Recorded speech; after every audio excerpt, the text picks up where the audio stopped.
सवेरे सवेरे यारों से मिलने ठन ठन के निकले हम।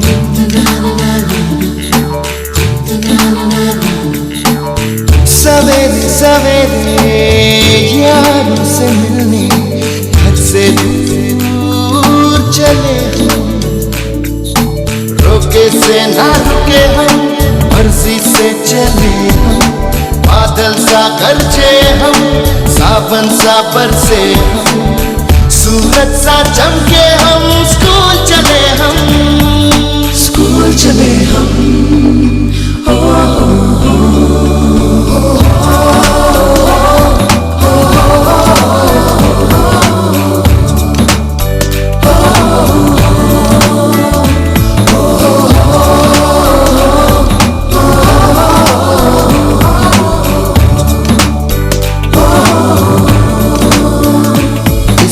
दरवाजे से दुनिया के राज खुलते हैं। कोई आगे चलता है, हम पीछे चलते हैं। दीवारों पे किस्मत अपनी लिखी जाती है। इससे हमको जीने की वजह मिलती जाती है। रोके से ना रुके हम, मर्जी से चले हम।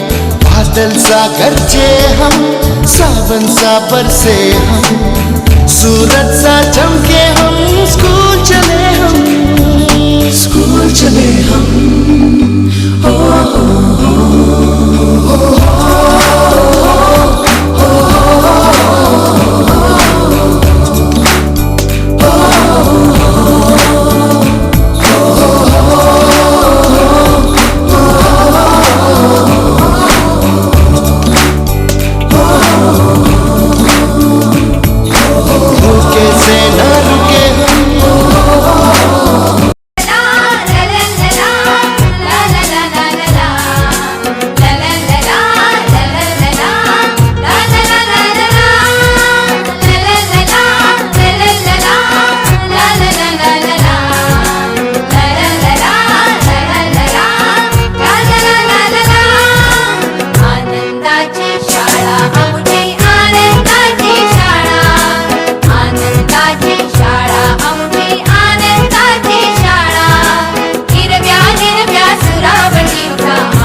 स्वरूपात क्रांतीसूर्य महामानव बिरसा मुंडा यांच्या प्रतिमेला विनम्र अभिवादन.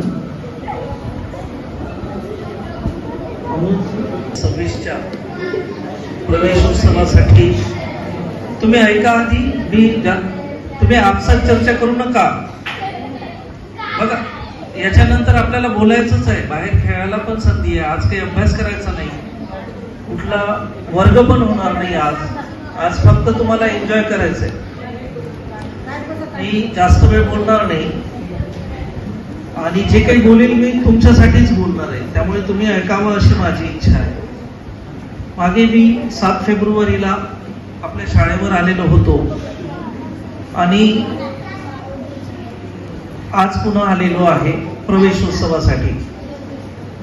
या प्रवेशोत्सवासाठी आलेले प्रकल्प कार्यालयाचे प्लॅनिंग अधिकारी अक्षय मावकर साहेब, आपल्या या शाळेचे प्रभारी प्राचार्य, आपण ज्या पद्धतीने जगावं लागतं किंवा ज्या पद्धतीने जगायचं असतं त्या पद्धतीने आपण सर्व इथे जगत असाल किंवा त्याच पद्धतीने आपण इथे राहत असाल असं मला वाटतं. मी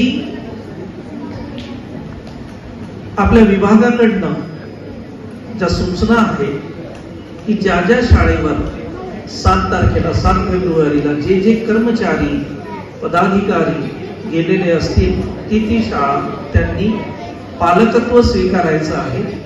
म्हणजे ती शाळा दत्तक घ्यायची आहे. आदर्श शाळा कशी निर्माण होईल यासाठी मी प्रयत्न करणार आहे. माझ्या काही संकल्पना शाळेच्या बाबतीत आहेत.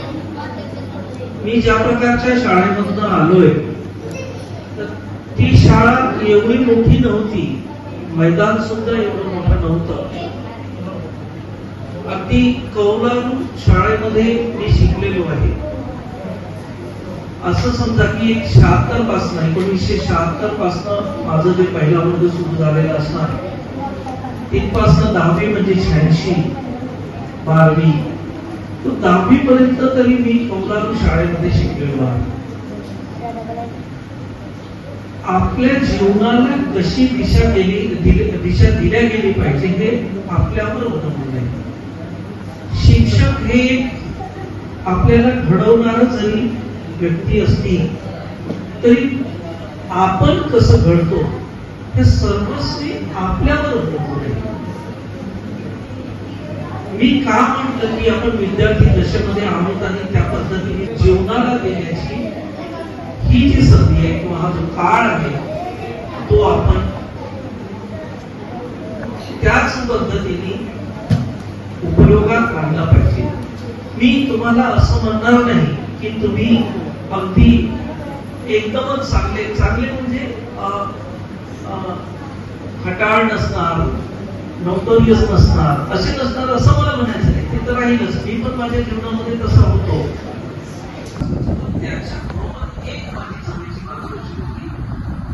मी एक चांगला विद्यार्थी म्हणून शिक्षकांमध्ये आणि जिथपर्यंत शिकलो तेवढ्या लेक्चरांमध्ये माझी ती एक प्रसिद्धी होती की हा एक खूप चांगला विद्यार्थी आहे.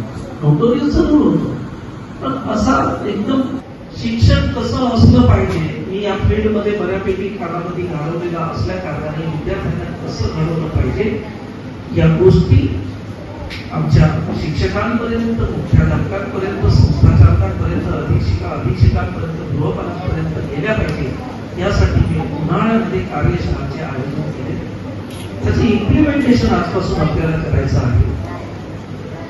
क्रीडा शिक्षक जे आहेत आपले, त्यांना मला आधी एक सूचना द्यायची आहे ती अशी की विद्यार्थी प्रार्थनेला उभे राहतात ते त्यांच्या मी दिलेल्या सूचना ज्या कार्यशाळेच्या दरम्यान आहे त्या बहुतांश प्रामाणिकपणे पाळल्या जातील अशी माझी अपेक्षा. मी म्हटलं की सकाळी उठल्यावर अधीक्षिकेने काय करायचं आहे, विद्यार्थ्यांना उठवायचं आहे, मैदानावर खेळवायचं आहे, याच्यामुळे आरोग्य चांगलं राहतं. आज आपल्याला सर्व शिक्षकांना आणि कर्मचाऱ्यांना एक गोष्ट करायची आहे. काही प्रकल्पांमध्ये म्हणजे 3 प्रकल्पांमध्ये शाळा 16 तारखेला सुरू झाल्या आणि एका प्रकल्पामध्ये एक अनुचित घटना घडली. थोडी खंत वाटली मला, म्हणजे थोडं दुःख झालं की असं व्हायला नको. जीवन अमूल्य आहे. फार चांगलं सर्व विद्यार्थी एका चांगल्या शाळेत प्रवेशित आहात. स्टाफ चांगला आहे, प्रिमायसेस चांगलं, अतिशय प्लीझंट वाटते इथं आले, म्हणजे छान वाटतं. ही शाळा याही पेक्षा सुंदर किंवा अशीच कशी ठेवता येईल याचा आपण प्रयत्न करूया.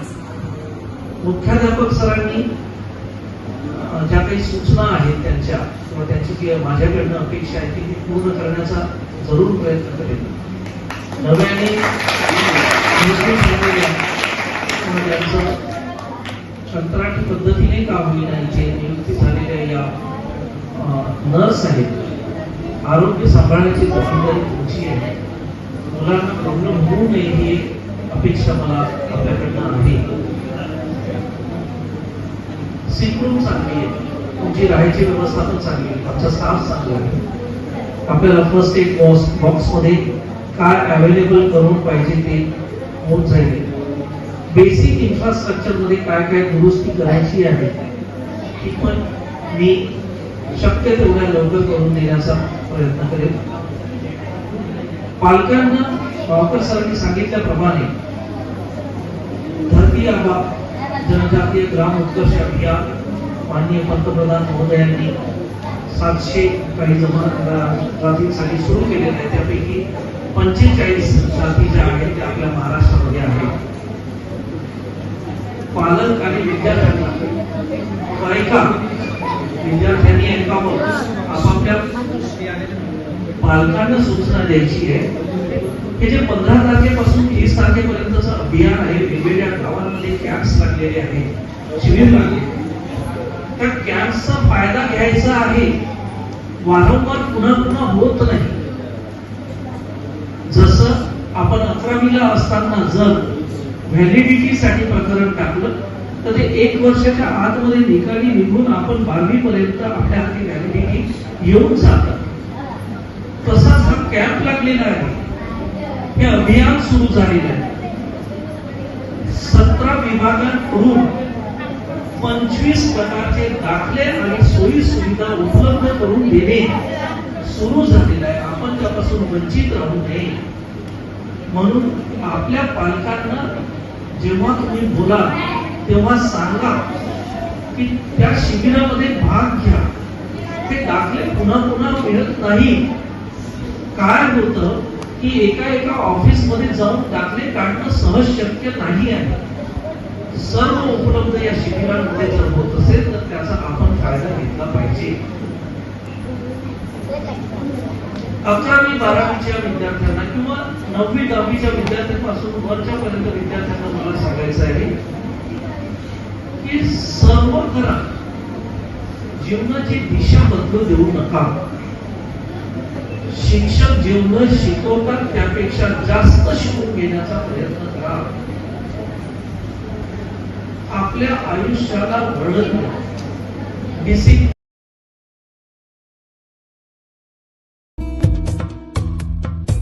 वृक्ष लगाए हम वृक्ष, वृक्ष लगाए हम वृक्ष, वृक्ष लगाए